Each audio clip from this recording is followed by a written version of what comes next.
അപ്പം അങ്ങനെയൊക്കെ നോക്കുകയാണെങ്കിൽ ഇവിടെ കഴിഞ്ഞ ദിവസം മന്ത്രിസഭയിൽ നിന്ന് 2 മന്ത്രിമാരെ പുറത്താക്കിയല്ലോ. 2 പേര് ന്യൂനപക്ഷ വിഭാഗത്തിൽപ്പെട്ടവരല്ലേ. അപ്പോൾ ആർക്കൊരു പരാതിയില്ലല്ലോ. ഇതെല്ലാം കോൺഗ്രസ് മാത്രം അങ്ങ് നന്നാവണമെന്ന് പറയുമല്ല. ഞങ്ങൾ ഉപദേശങ്ങൾ സ്വീകരിക്കുന്നു, മാനിക്കുന്നു ഒക്കെ ശരിയാണ്. പക്ഷേ മാർക്സിസ്റ്റ് പാർട്ടീനെ ഇതിൽ അഭിനന്ദിക്കുമ്പോൾ അതും ക്രിസ്മസിൻ്റെ തലേന്നാണ് ഒരു ലത്തീൻ കത്തോലിക്കനായിട്ടുള്ള ഏക പ്രതിനിധിയെ ക്യാബിനറ്റിൽ നിന്ന് മാറ്റി. എന്നാൽ ഞാൻ ചോദിക്കട്ടെ, ഒറ്റ പാർട്ടിക്ക് ഞങ്ങൾ 5 കൊല്ലം മന്ത്രിസ്ഥാനം കൊടുത്തിട്ടുണ്ടല്ലോ. കടന്നപ്പള്ളിക്ക് കഴിഞ്ഞാണോ കൊടുത്തല്ലോ 5 കൊല്ലം മന്ത്രിസ്ഥാനം. അപ്പോൾ CPM ഈ മൃദു ഹിന്ദുത്വം പോലെ തന്നെ അപകടമാണ് മൃദു മാർക്സിസവും. ഞങ്ങൾ രണ്ടിനെ എതിർക്കുന്ന കൂട്ടരാണ്. ഹിന്ദുത്വത്തിൽ മൃദുവും ഹാർഡൊന്നുമില്ല. ശരിക്കുള്ള ഹിന്ദുമത വിശ്വാസം അനുസരിച്ചാണെങ്കിൽ ശ്രീരാമനുള്ള എല്ലാ പ്രദേശങ്ങളും അയോധ്യയാണ്. അപ്പോൾ നമുക്കും കേരളത്തിൽ ഒരുപാട് അയോധ്യകളുണ്ട്. അതുകൊണ്ട് ഒറിജിനൽ അയോധ്യയിൽ പോയിട്ട് 22-ാം തീയതി പങ്കെടുക്കേണ്ട ഒരു കാര്യമില്ല. ഈ സമസ്ത പറയുന്നത് ഈ നിലപാട് തന്നെയാണ് മധ്യപ്രദേശിലൊക്കെ തിരിച്ചടിയായത്. കാരണം ഒരു മൃദു ഹിന്ദുത്വത്തിലേക്ക് കോൺഗ്രസ് നീങ്ങുന്നു. ഈ മതപരമായ വാഗ്ദാനങ്ങളൊക്കെ നൽകി തെരഞ്ഞെടുപ്പിനെ നേരിടുകയും ചെയ്തു. അതിൽ നിന്ന് ഇനിയെങ്കിലും പാഠം ഉൾക്കൊള്ളുമോ എന്നാണ് അവർ എഡിറ്റോറിയൽ ചോദിച്ചത്. പരാജയത്തിൻ്റെ പാഠങ്ങൾ ഞങ്ങൾ വിലയിരുത്തുന്നുണ്ട്. പരാജയത്തിൻ്റെ കാരണങ്ങൾ ഇതൊന്നുമല്ല. കാരണം പരാജയത്തിൻ്റെ കാരണങ്ങൾ പറയുന്ന മധ്യപ്രദേശിൽ ഓവർ കോൺഫിഡൻസ്, മറ്റേ രാജസ്ഥാനിൽ തമ്മിലടി, അതൊക്കെ കാരണമാണ് തോറ്റുപോയത്. അതേസമയത്ത് തെലങ്കാന ജയിച്ചല്ലോ. അതൊരു ഹിന്ദുത്വത്തിനും പേരിലല്ലോ. ഞാനവിടെ സ്ഥാനാർത്ഥി നിർണയത്തിൻ്റെ ചെയർമാനായിരുന്നതാണ്. പിന്നെ UPയിലെ ഏറ്റവും കൂടുതൽ MP മാരുണ്ടാവുന്നുണ്ട്.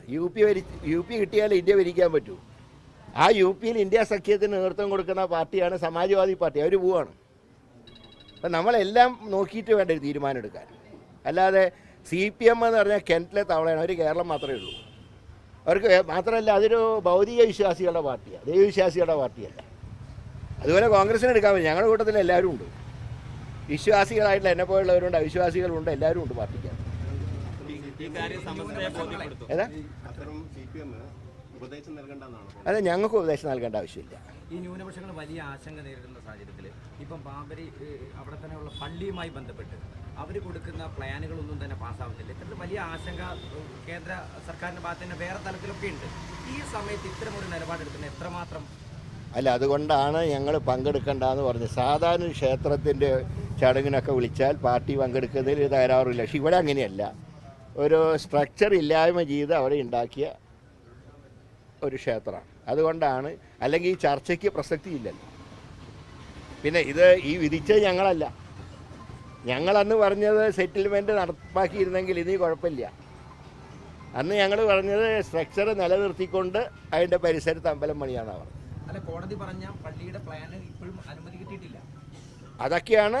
അതുകൊണ്ടാണ് ഞങ്ങൾ പറഞ്ഞത് ഇവർ രാഷ്ട്രീയം കളിക്കുകയാണ് BJP. അതുകൊണ്ട് അവരുടെ കുഴിയിൽ ചാടണ്ടെന്ന് തന്നെയാണ് ഞങ്ങളുടെ അഭിപ്രായം. പക്ഷേ കോൺഗ്രസ് കുഴിയിൽ ചാടിയല്ലേ? കുഴിയിൽ ചാടിയിട്ടില്ലല്ലോ. നിങ്ങൾ പറയുന്ന പോലെ തീരുമാനം എടുക്കാൻ വേണോ ഹൈക്കമാൻഡുള്ളത്? എല്ലാ കാര്യങ്ങളും ആലോചിക്കണം. ഇന്ത്യ മുന്നണി ഒന്നിച്ച് നിൽക്കണമെന്നാണ് ഞങ്ങളുടെ ആഗ്രഹം. ഞങ്ങൾക്ക് ഏതായാലും കെണിയിൽ വീഴാൻ പോകുന്നില്ല. പക്ഷേ ഇത്ര ദിവസത്തിനകം തീരുമാനം എടുത്ത് അറിയിക്കണമെന്ന് ആർക്കും പറയാനുള്ള അവകാശമില്ല. ഞങ്ങൾ എടുക്കും തീരുമാനം. ഞങ്ങൾ എല്ലാവരും വികാരങ്ങൾ ഉൾക്കൊണ്ട് ഞങ്ങൾ തീരുമാനം എടുക്കും.